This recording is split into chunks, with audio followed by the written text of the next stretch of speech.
Hey folks, Jamie at the editing desk here. Just wanted to give you a note that there is an audio quality problem with this episode. There you'll hear some popping and some just little bits of cutting out. Doesn't hurt the content, but it isn't up to our usual standards. But this should be the only time this happens.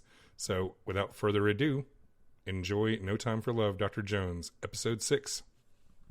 Hey, Dr. Jones, no time for love. We've got company.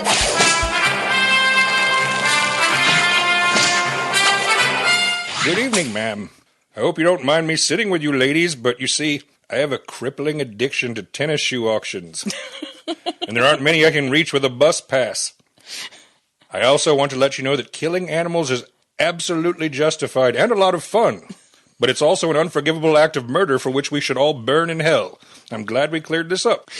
Welcome, everybody, to No Time for Love, Dr. Jones, where we follow the fictional adventures of Dr. Henry Jones, Jr. as he bounces off real-world history and important figures. I'm your host, Jamie Chambers, and this is my sister, Bambi. Hello. And this is bonus content for Chainsaw History. You go to chainsawhistory.com or look for it on your favorite podcast feed, and you can see the actual episodes where we focus on actual history instead of pretend archaeologists. For anyone who wants to follow along with us, you can find all the episodes of the Young Indiana Jones Chronicles on a YouTube channel called Young Indy Restored.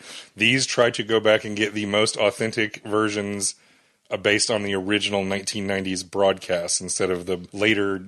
There's been like 5 different re-edits, like whatever's on Disney Plus right now is... Some of them even had fun commercials. They got, for one thing, they got rid of George Hall, you know, old Indy with the eye patch. They should have.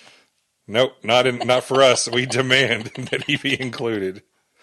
So, Bambi, this episode that we watched, this was the 3rd episode of the Young Indiana Jones Chronicles to ever hit the airwaves. You know, we're watching in chronological order of his life, but in reality, they bounced between teenage Indy and young Indy. This is one that we actually recorded, and I saw more than once when I was a kid. I remember this one very well. Sad, this is the one where I'm pretty sure by this point I just looked at TV Guide, and every time it was a 10-year-old Indy episode, I was like, and I'm out. No interest whatsoever. No, it was something I watched with my daddy. And in this installment, little Henry visits Africa and gets to meet our favorite problematic president, Teddy Roosevelt. I love Teddy Roosevelt. Yeah, a not infrequent guest star in this podcast. He's fun. He's a hell of a dude. He's a mixed bag for sure, but I love Teddy Roosevelt. And little Indiana Jones yet again makes a local friend, pisses off most of the adults, yet manages to pull a W out at the end, so everybody's happy with him before the credits roll. It's kind of the formula we've established so far, is that he pisses everybody off, but then manages to do something clever or does something to pull a win out at the very end. Honestly, of all the episodes that we've seen, this one I related to. I would have been this kid. This is one of my preferred Corey Carrier starring episodes of this show, but we'll get to ones I really, really like as we go further along. And now, as you know, we do this show in sections, starting with... I don't know, I'm making this up as I go.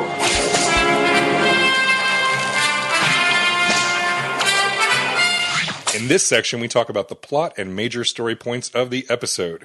So... as is so often the case, baby, we open in the early 1990s, and the establishing shot tells us that we are at the Metropolitan Foundation for Educational Quality's annual celebrity tennis shoe auction and dinner. Why was he there? Why is he ever anywhere? Just right, he's sitting at a table all by himself, and once again, this is like celebrity tennis shoe auction. It's very weird. It's very funny. So we have to ask the question. Who is the celebrity tennis shoe auctioneer? We never got to it. This is 1992, so there's no way they could have gotten like a Julia Roberts or a Kevin Costner. But maybe we get like a Tori Spelling or a Vanilla Ice. Doubtful. Pauly Shore, Dustin Diamond from Saved by the Bell. Don't. Trying to think of early 90s. Oh my God. Bad celebrities. Don't. I have so much love for Saved by the Bell.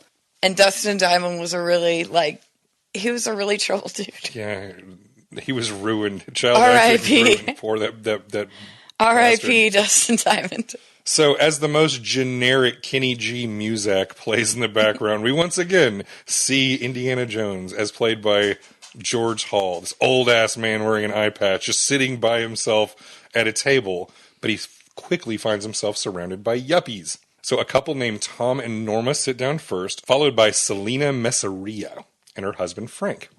And old Indy finds himself stuck between these two women who clearly already know and definitely hate each other. Yeah, and they wanted to fight. Yeah, they came to fight, and they started. Because, you see, Norma is a bleeding heart animal rights activist vegetarian who might as well be wearing a PETA t-shirt, while Selena is more of a Cruella de Vil kind, wearing a leopard skin coat and orders the veal just to piss everybody else off. She didn't order the veal. She ordered baby veal, which is, like, redundant. But yes, make it extra baby. Yes, I want an extra baby. I want it still crying when it reaches my plate. And meanwhile, old Indy is stuck in between them and start bitching each other. Cat fighting, the claws are coming out. And Selena even lights up a cigarette as Norma declares she's about to puke all over the table. And Indy's like, he's literally like just starting to make these noises of being upset because he's stuck between these two chicks. But as we know, old Indy has only one move in these situations. He starts telling a fucking story that has absolutely nothing to do with anything. Yeah. But also let him know that he met a bunch of cool and interesting, important people that you can find on Wikipedia. That is very true. Once they invent Wikipedia. I guess you'd call them encyclopedias back in the 90s. That's when Wikipedia was written in books, kids. Eventually, people will give up in exhaustion and confusion. He just wears them down. So he literally blurts out, "Oh, really, please, excuse me interrupting, but I couldn't help overhearing the two of you discuss balance a moment ago." And that had to do with the fact they were arguing about, like, the activist chick was saying, she was just trying to redress the balance of nature because of mankind, hurting animals. And he's like, "And I was reminded of something from my youth. I can remember a time when to shoot an animal was regarded as an act of conservation." And then, for whatever reason, instead of telling him to shut the fuck up, we dissolve as his voiceover continues. Yeah, I mean, everybody just kind of settles in. It's like, which is nice because I guess listening to this old man ramble on is still way better than listening to your wives. Well, you fight. did hear Norma. So I'm really happy for Frank and whatever. Norma's husband was visibly relieved when old Indy started talking, just because there's going to be some hair pulling, and it's just going to be embarrassing, and then, oh, thank God, this old man is going to bore us all to sleep. So we dissolve to British East Africa in 1909, which is modern-day Kenya. And in the voiceover, old Indy reminds us that at 10 years old, he was with his parents on a world lecture tour, and then this time one of his father's school buddies invited him out to stay on his coffee plantation. You see, little Henry rocks the same little pith helmet he wore in Egypt for the unresolved murder of Rashid. And Rashid's blood still cries out for justice. We'll get there. One day. Before we get to the actual story, Indiana Jones nerds like me get a little Easter egg as Professor Jones and his friend exchange a secret university club greeting from their school days at Oxford. Genius of the Restoration, aid our own resuscitation, which we first heard on screen by Henry Sr. and Marcus Brody in Indiana Jones and the Last Crusade. So this is a little Easter egg for the nerds. Little Henry and Anna give a strained laugh at what a massive dork their dad is. So, Dad's old friend is named Richard Medlicott. And not that little Henry gives half a shit about that, because they were all invited to go on safari with none other than Theodore Roosevelt. Yes, that one. Yay! So we get this awesome montage of their trip, including, the wilderness and some lovely examples of African wildlife as they take the train out. And then eventually they arrive at the camp of this big safari. And this is, historically, this was a big expedition that Roosevelt took to Africa, sponsored or run by the Smithsonian Institute. Which, by the way, I watched this from my phone, and this is not a good episode to watch from your phone. Yeah. You really want this one on a big screen, because there's a lot of good... Yeah, they shot on location in Kenya for this. And it was absolutely gorgeous.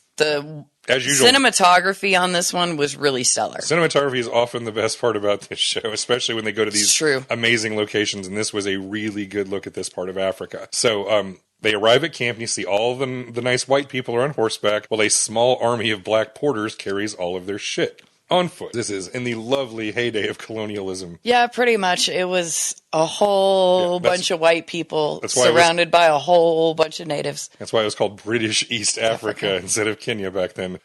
In their tent, Henry is just tossing his shit out of his suitcase and tells Miss Seymour that he wants to see Roosevelt. He's the best, a president, a boxer, and a hunter. I mean, he's not wrong. He really was kind of the best. I'd have been excited about it too. Yeah, meeting Roosevelt would have been a pretty big deal. Still would be. And Seymour keeps telling him to slow down. And then Medlicott shows up to take Henry on a tour of the camp. And so they walk through like a semi-outdoor kitchen with strung-up animals hanging everywhere, and Medlicott declares that Roosevelt's favorite dishes include elephant trunk soup, ostrich liver, giraffe heart. You know, pick an animal that you love, and Teddy will rip out its organs and eat them like RFK Jr. That makes me sad, but okay. Next on the grand tour is Dr. Edmund Heller, a taxidermist who is currently working on the carcass of a lioness. And he explains how his work is the means by which faraway animals can be displayed in museums, so that if you are a British or American kid, you can see a lion, because back then in the early 20th century, that's it, you know? Yeah. There is circuses, zoos, and stuffed animals in a museum. So we cut away to a cute and mostly pointless bit of hijinks, other than to show us maybe about how the Jones marriage is going ever since the whole cheating with Puccini thing. Yeah, I mean, they've been really sweet. Yeah. He's been really attentive to her. Yeah, and it's like running into his old college buddy, reverted Professor Jones back into his old impulsive practical Joker days. So there's a scene where his wife Anna is like in an outdoor shower where her modesty is covered by a tarp. And so Henry Sr. decides to fill up a bucket of cold water that he's going to go over there and dump on his lovely bride. Which, by the way, she sneaks out in a towel. This never would have happened, ever. There's no way in hell a proper British lady would have just been walking through camp. She was an American. Whatever. A proper lady would have been walking through camp. Especially as one as uptight as she has been revealed exactly. to. I mean, she's like buttoned to the throat. But I don't know. They're in Africa. They loosen up a little bit. But when he's going to dump the bucket of cold water, somehow there was a Three's Company style swap, and just as he's about to go, it's Miss Seymour there, wearing, you know, a shower cap that can only be called a choice. It was very fun. It was almost like a nightcap. She's like, Henry, what on earth are you doing? And he's like, blah, blah, blah, blah, blah, and she's like, ridiculous boy. It was silly. Like I said, it served no point at all unless you care about the Jones marriage. Well, it's like for once, he was being fun. He really wasn't that much of a dick this episode. No, Unlike, he almost was... like every other one where he's so harsh and mean. This one he was relatively laid back and gentle about everything. Yeah, he was very chill. Like you'll see earlier, we'll get later to the meanest he gets, which was pretty mild compared to what actually happened. So Henry has already left camp to check out the countryside, and he sees a young African boy, one of the Maasai, tending a herd of goats. And he starts to greet the other kid, but then Medlicott calls to him, yelling, "They're back!"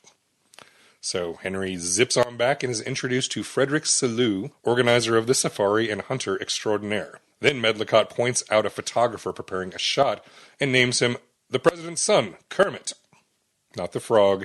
That really was his son's name.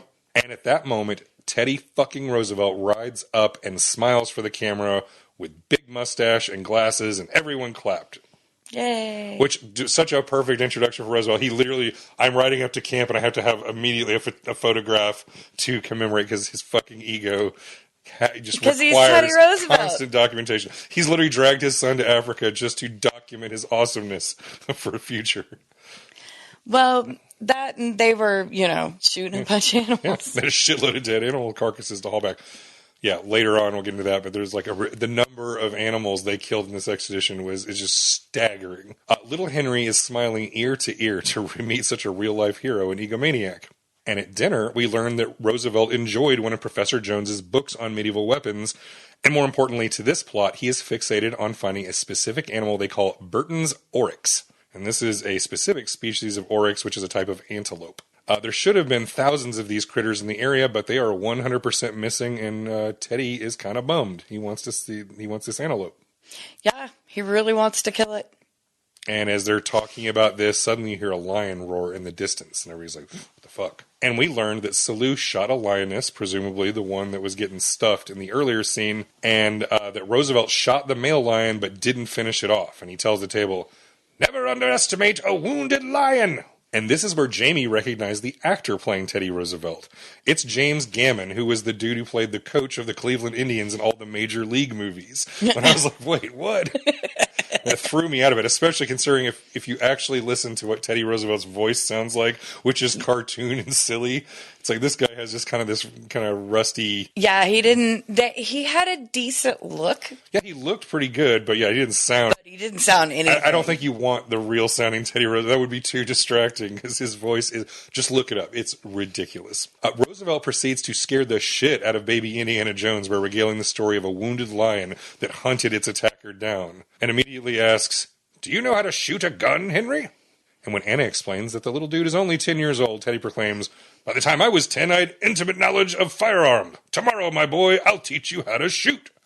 I've never shot a gun, but if Teddy Roosevelt wanted to teach me how to shoot a gun, I'd fucking do it. I'd do it in a heartbeat. And as you know, once you know anything about Teddy's life, no, he did. He probably, was an expert. He could have cleaned and disassembled and rebuilt all of these guns. He'd been to war a couple times. So late that night, Henry is wide awake and clutching a little pocket knife because he's convinced the lion is coming for his tender little ass.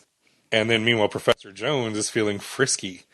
And he goes to Anna and gives her a roar, and he puts out his claw, and she giggles, and then a moment later, she throws it back at him, and it's like, oh yeah, it's playtime. Little Henry's like, Dad! And they're like, go to fucking sleep. He's like, go to sleep, kid. Go to sleep, Junior. Even though you can hear us, pretend to be horny lions. It's bad enough when your parents are doing it across the hall, but when they're through a tent flap right next to you. You can hear them. Yeah, you don't want to hear that. So he's traumatized and in the morning decides to run off. Please, lion, show up. So yes, now which is perfect motivation for him to run away.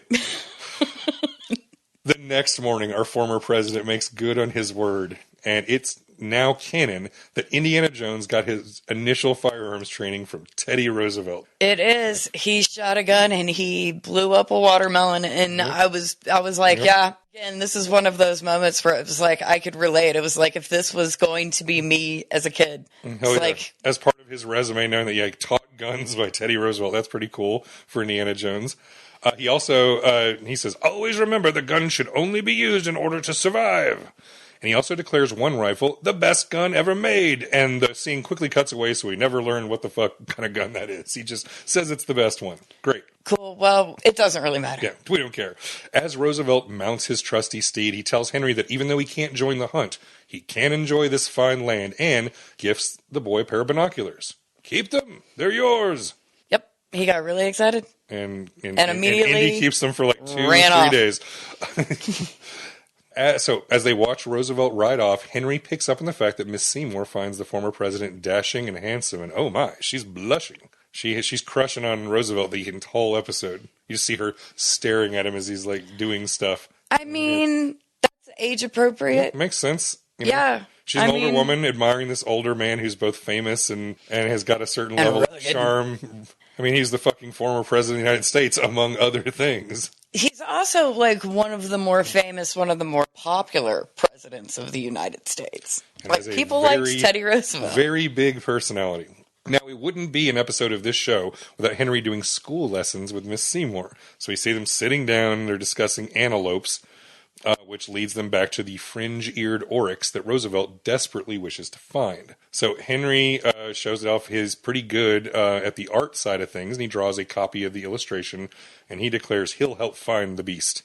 And she was like, oh, good, and let him run off. She's like, don't go far, which seems awfully confident, considering every episode we've ever watched ever. He goes very far. Well, this time he doesn't go too far, not initially, because at first he just wants to run back to that little African boy, the Maasai kid with the goats, and then he spends several minutes awkwardly trying to get past the language barrier and introduces himself. So eventually they figure out that he's Indy, because he always, whenever he's talking to anybody, he never wants to introduce himself as Henry. He's always Indy, and all the adults ignore him. And then the little Maasai boy is Meto.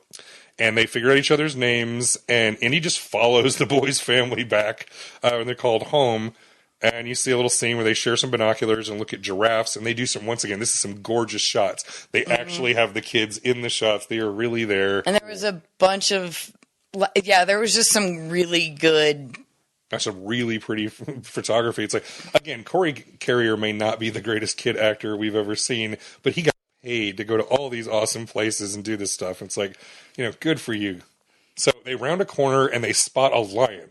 the line that is the through line of part of this episode, and they beat a hasty retreat. And then you see a herd of wildebeest, and you see a rhino, and then some elephants, and then they check out some hippos in the water, and it looks way more dramatic than you could see, like, it feels like the lion's really chasing them, but then it takes down a wildebeest. Well, no, that's later. No, this part was just they ran away from the lion and didn't follow them. Oh, that's right. Yeah, okay. That's later in the episode when they run away. We'll get there.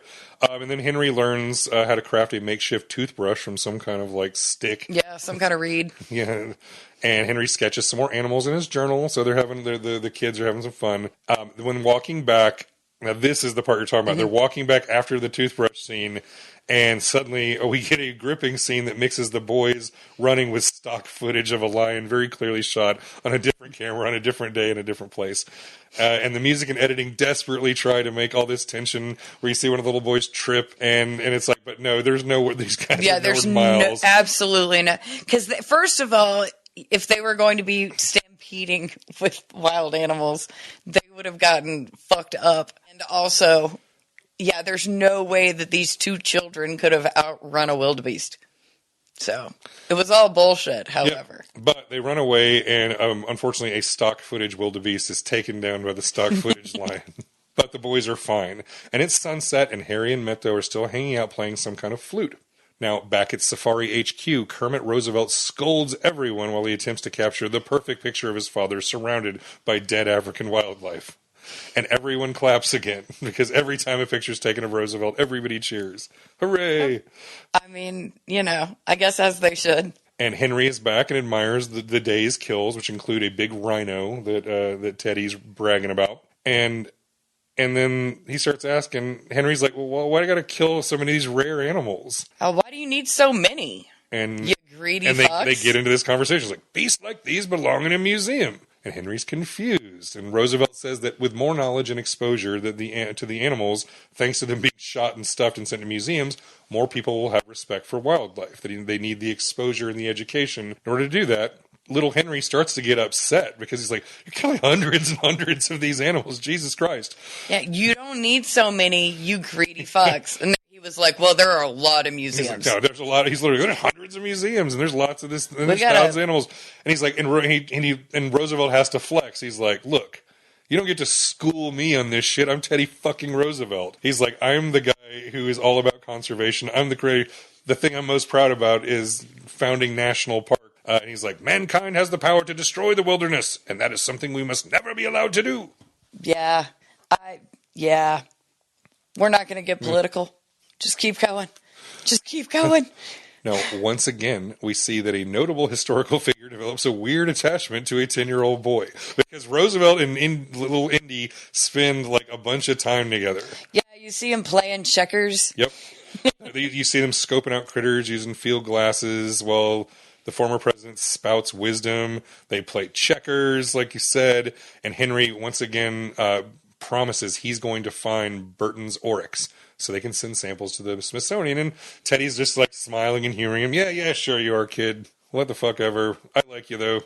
And then we hear another roar and the crack of a rifle. And so when Henry and Teddy run over there to check it out, we see that Selous shot the lion that had chased the boys earlier. And so there was much rejoicing. But even though Henry looks down and sees the lion, he's kind of sad. Like all this killing of animals is just bumming the little boy out. Which is really funny because the animal that was chasing the boys earlier was obviously a lioness because they're the ones who actually hunt.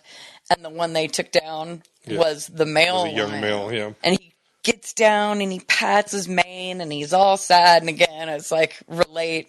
I would have been that kid. I would have been that kid wandering off and possibly getting hurt and checking out all the shit. You would have been sad that the lion I would have been wanted really to eat fucking sad that the lion that wanted to eat me got shot. All of it. I don't know. When something tries to eat me, that's when my sympathy level goes. I was like, you know what? That lion can go fuck off. Again, he knows that it's not that lion.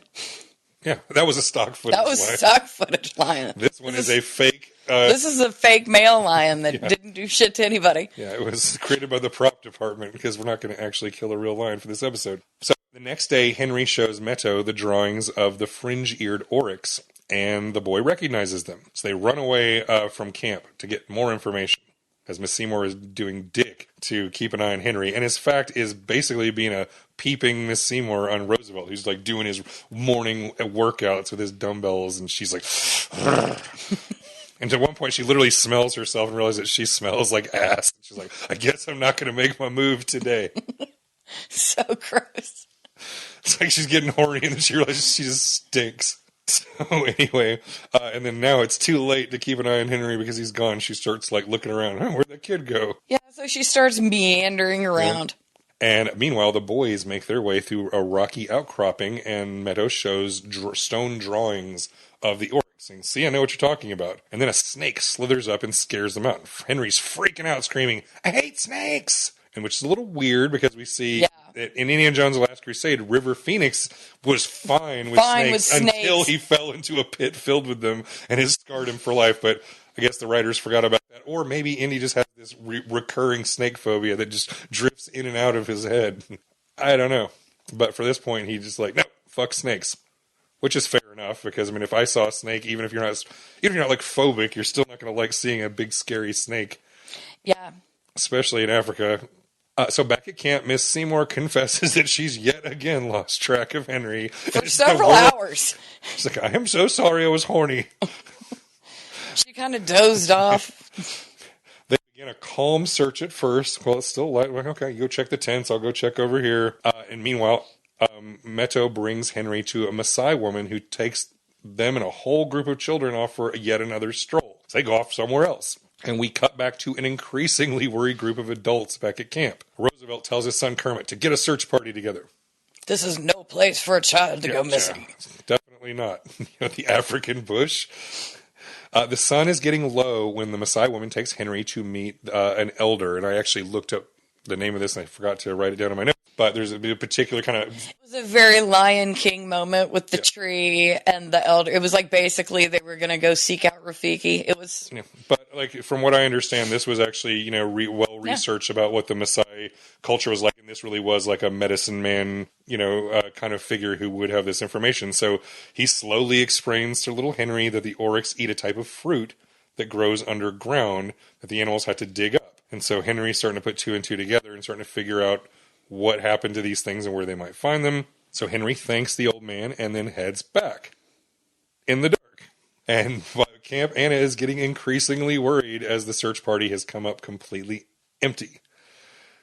And Henry races back. It gets dark and, he starts spotting and hearing scary African critters all around him. And he runs, he falls. And then suddenly a hand grabs him on the shoulder, and it's like this horror movie moment, but it's like, nope, just one of the black servants from camp, and it just scares the shit out of him. But they all called him Indy, which I thought was interesting, because they were looking for Henry Jones Jr., but all of the Africans were calling him Indy. That's because I guess because he goes around introducing himself to the locals, whereas everybody else, all the like white adults, are calling him Henry. So yeah, they were looking. Junior. They were looking for the same kid, but calling him two different things. But apparently, the Africans were all calling him Indy. They're hip to the fact that he has a preferred name, and it's like Republicans would hate this. Yeah. Oh my God! How dare you? Indiana Jones should not be allowed to not use his given birth name. He is Henry Jones Jr. So, as Henry is brought back into camp by one of these African porters, Anna orders Henry to never do that again. She gives the tear-filled mom hug when you're glad that your kid's alive, but you're also furious. Mm-hmm. But then Roosevelt shows up, and that's when he gets it's like ripped a new one.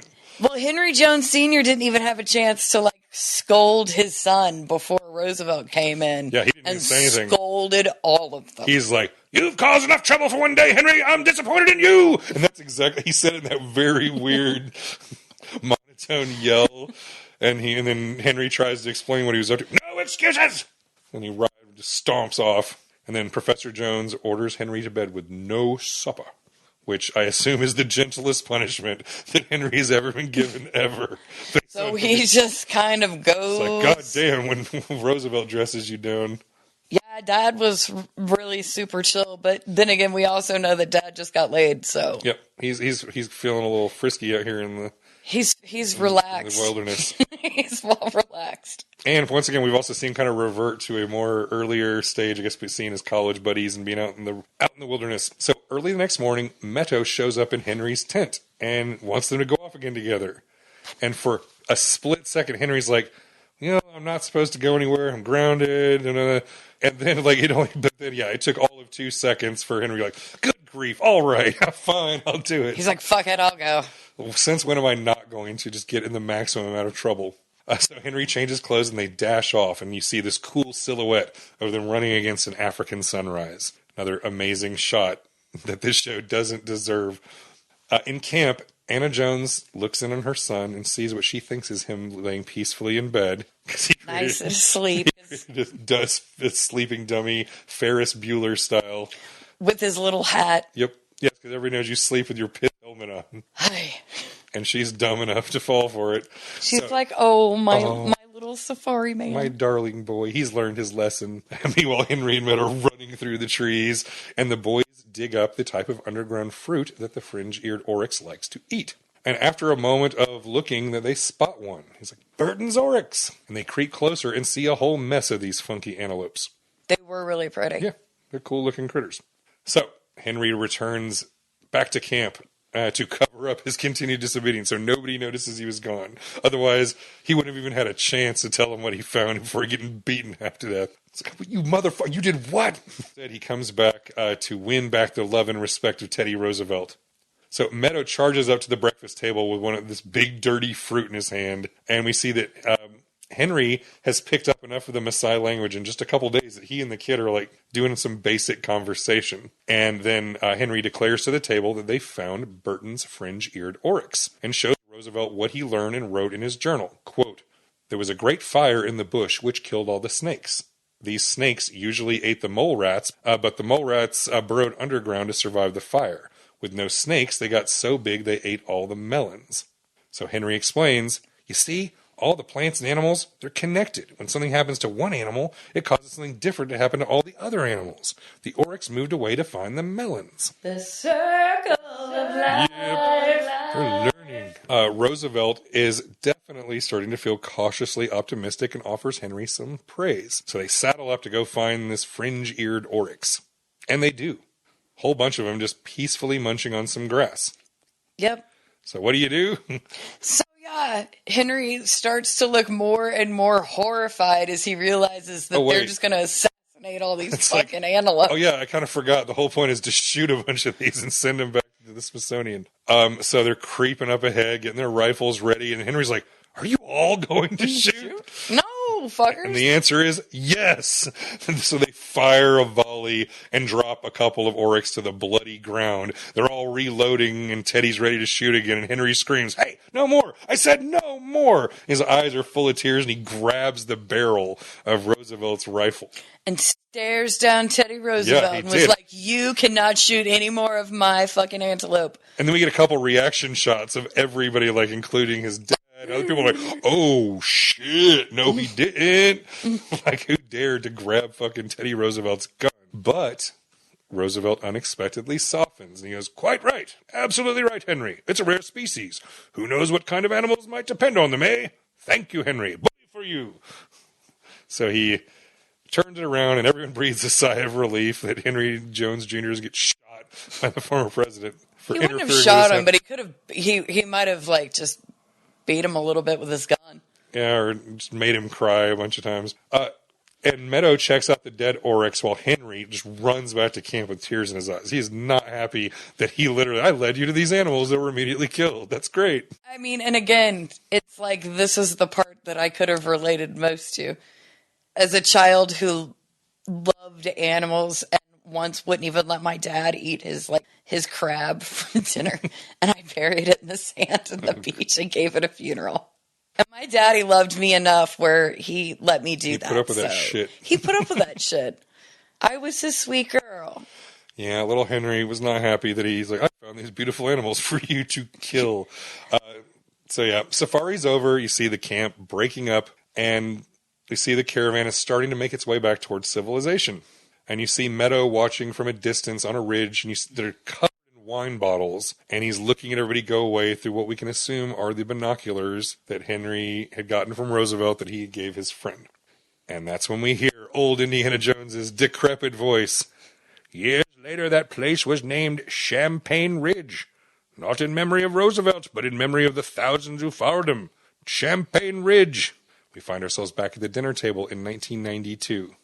And that's when the old man just suddenly says, well, thank you for being such pleasant company, but I have to go. Goodbye. And he just fucks off as fast as his old man legs can shuffle him out of there. Which is really funny. And they're just abruptly ends the story like, goodbye. And it did feel abrupt. It was like, and the lesson of this story was never fucking tell Teddy Roosevelt where all the animals live because he'll shoot the shit out of them. Exactly. But she was Selena, the chick with the leopard coat. She's like, what was the point of all that? And Norma doesn't know, and her husband declares he doesn't get it either. The end. And that's how we were all left. Just confused. Sort of baffled. What the fuck did we just watch? What do they... The absolute disconnect between the old indie section. Like, yes, they had the animals thing, but it's just so badly done compared to like any form of like. I'm convinced that the actual original stories were all put together, and they just did the old indie shit later as an afterthought. Different crew, different people, different writers, different everything, because it's just slapped together. Odd. It's shit they can just throw together today. The shoe Why auction. was it a shoe auction? All right, now that we've gotten through that, we get to our next section. That belongs in a museum. That's a line actually Teddy Roosevelt himself says in this episode. He says it out loud. That's probably where he got the idea that shit belongs in a museum. Was from Teddy Roosevelt. Thank you, Teddy Roosevelt. Or from when he, met the famous archaeologist in the first episode. This is where we go over the historical figures, places, lessons, and artifacts featured in the episode. And boy, do we have some names in this one. So first, we'll start with the location. Where this is British East Africa, or officially the East Africa Protectorate at this point in 1909, which is a lovely example of British commercial colonialism, where it's like a corporate interest takes over this spot instead of it being a direct crown colony. As a random fact, the British government banned weed in this protectorate in 1914. Interesting. Yeah. That's it, random. The area was then... You don't want to get too high if you're hanging out in the African bush. Yeah, then a leopard takes your ass out. The area was annexed by the British government into the colony of Kenya, which remained part of the empire until 1963. Because, like I said, the colonialism. Moving on, we're going to go to Frederick Selous. This dude was a British Army officer turned explorer and professional hunter. And he was indeed real-life friends with Teddy Roosevelt and a fellow conservationist, and was indeed part of Teddy's famous 1909 expedition. And the number of animals this man has shot was staggering. The thousands and thousands. This guy started when he was a kid and kept going until he was an old man. Gross. Roosevelt wrote of Selous, quote, Mr. Selous is the last of the big game hunters in southern Africa. I'm speaking like he did in the show, not his real voice. The last of the mighty hunters whose experience lay in the greatest hunting ground which this world has seen since civilized man has appeared herein. Unquote. Now, I didn't recognize him under the beard, but when I actually looked at the notes, I saw that Selous was played by fucking Paul Freeman, who Indiana Jones fans better know as the French archaeologist René Bella from Raiders of the Lost Ark, which is even cooler because this is not the last time we'll see him. He reappears in the Sean Patrick Flannery era. Oh, that's cool. So, okay. Playing the same guy. Moving right along, we're going to go to Edmund Heller. This was the guy who his hands blood deep in a lion earlier. He was, and the episode just calls him a taxidermist, but that was a little unfair because he was actually a zoologist and Stanford graduate, working for the Smithsonian. It's like his job was to literally make sure all of the larger animals that got shot were well preserved. Granted, taxidermy was kind of a different thing back then, so you would have been a zoologist. Well, I mean, there were plenty of then and now there are lots of just regular taxidermists, but this guy was a literal expert on zoology, on animals, and he wanted to make sure that the specimens went back, as close to, so to show what the real animals were like and the kind of information about them. Later, he became director of the Washington Park Zoo in Milwaukee, where he thought it would be a good idea to put young wolves, black bear cubs, and polar bear cubs in the same enclosure. Cool. That went so badly because the polar bear cubs drowned the black bear cubs. Oh. That he had to leave the position in disgrace. Yeah, you don't want to do that. Wah, wah, wah. These things don't live with each other in the wild. They can't really live with each other in a zoo. And a dude who was kind of blink and you miss him. He was just introduced and then was in the background. The rest of the episode was a guy named John Alden Loring. He was in charge of collecting all the small animals while Heller took care of the big stuff. And that's exactly how the roles went on their real-life expedition. And in fact, Heller dubbed a species of rat in Kenya Loring's rat. So that guy ended up having a rat named after him. Interesting. Now, all of the brief mentions, we'll go with the briefest of all, Sir Richard Francis Burt, because he's just name-checked. They say he's the guy who discovered the special species of antelope that Roosevelt is obsessed with. Though a quick look doesn't show much evidence to connect Burton with the oryx in real life. I think it was just, here's a famous African explorer, we'll throw his name in there. And yeah, Burton was a super famous explorer who was known for being so good with languages and disguises that he infiltrated places white people fear to tread. So you could have, like, he was one of the earlier white people to sneak into Mecca, which was totally not. He managed to get in and out of Mecca alive in the 1800s. Wow. Because he was so good at local dialects and just like little Indy did in an earlier episode, he used brown face and disguised his whiteness. You just need a little walnut oil, apparently. Yeah, he knows the tricks. But okay, let's get to the main event. That's why we're really here. We're here to talk about Teddy Roosevelt. Yay! Everyone needs to clap every time Teddy Roosevelt's name is named. Or he gets a picture taken. Hooray! Because he has been a recurring character on Chainsaw History. He was mentioned both in our episode on the Houston riots of 1917 and in your coverage of his daughter Alice. Teddy Roosevelt's a card. And like Indiana Jones, Teddy Roosevelt is actually a junior. His father was Theodore Roosevelt Sr. And funny enough, his mother's first and middle names were Martha Stewart. Another one was just random things that jumped out at me. Now, as a child, little Theodore suffered from very bad asthma, which is something I can relate to. What I can't relate to is the fact that his father treated him with cigars, coffee, and whiskey. Built him a home gymnasium to lift weights, practice wrestling, and boxing. He was like, he was gonna fight the asthma.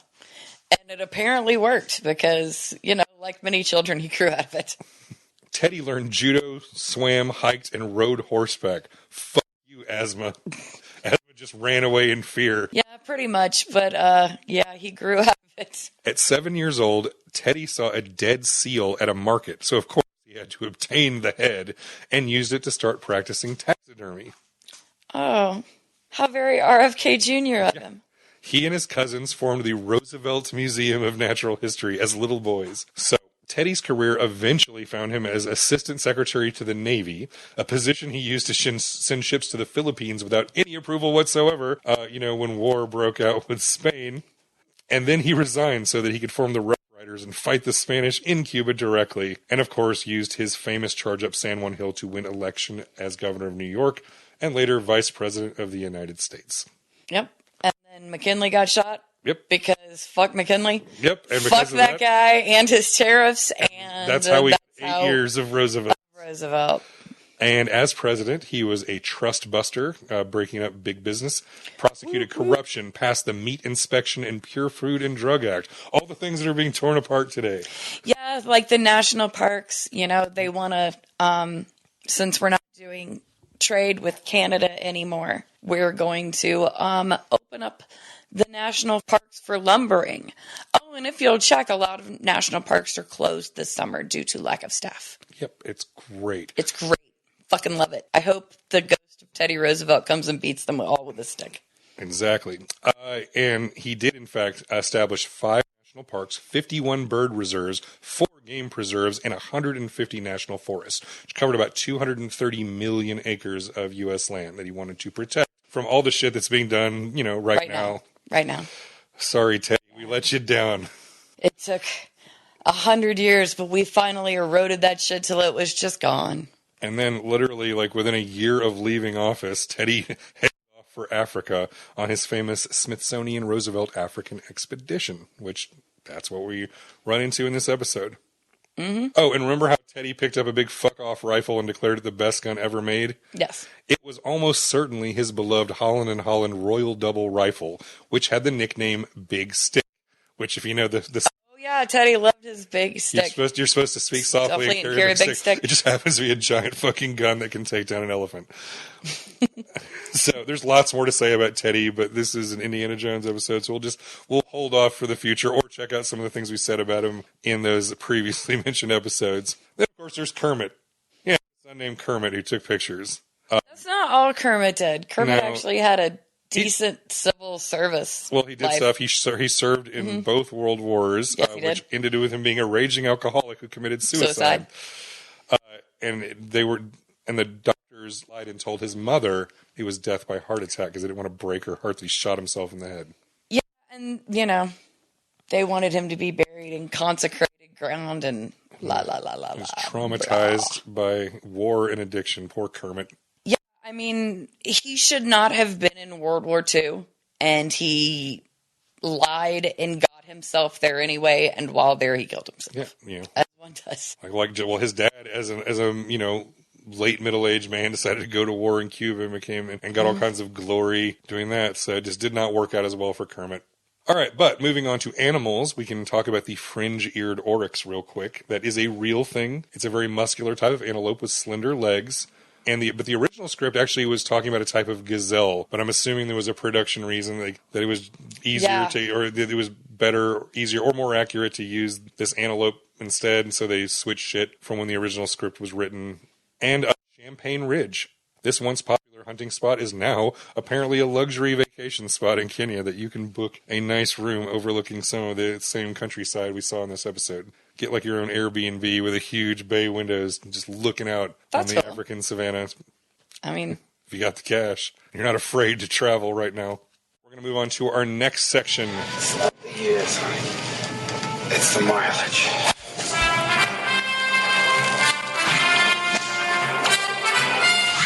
Segment, we examine the development of Henry Jones Jr. into the man and two-fisted archaeologist he will one day become. And this one just kind of reinforces most of the stuff we've already learned about him. Like, we see that he is the most ADHD kid with like a pathological need to disobey any authority figures. Honestly, as a kid that liked to run away and also defy authority and play in the woods a lot. Yep, totally understood. I get it. I would have. He was sweet and kind to animals. I get it. He liked making friends with local people and learning. I would have. See, it's like I probably related to wee Indy more in this episode than I did in the other one. More than when he was sneaking into castles to kiss princesses. Oh yeah, I mean, all the other shit he did was just stupid and bizarre. This one I get. I totally would have wanted to run off with binoculars and make a friend. Why not? Exactly. This is another time we see he calls himself Indy. That's who he introduces himself to whenever he gets a chance to call himself his own name, while all his parents and all the other, white adults always call him Henry. You know what? I'm just glad his friend wasn't kidnapped and sold into slavery.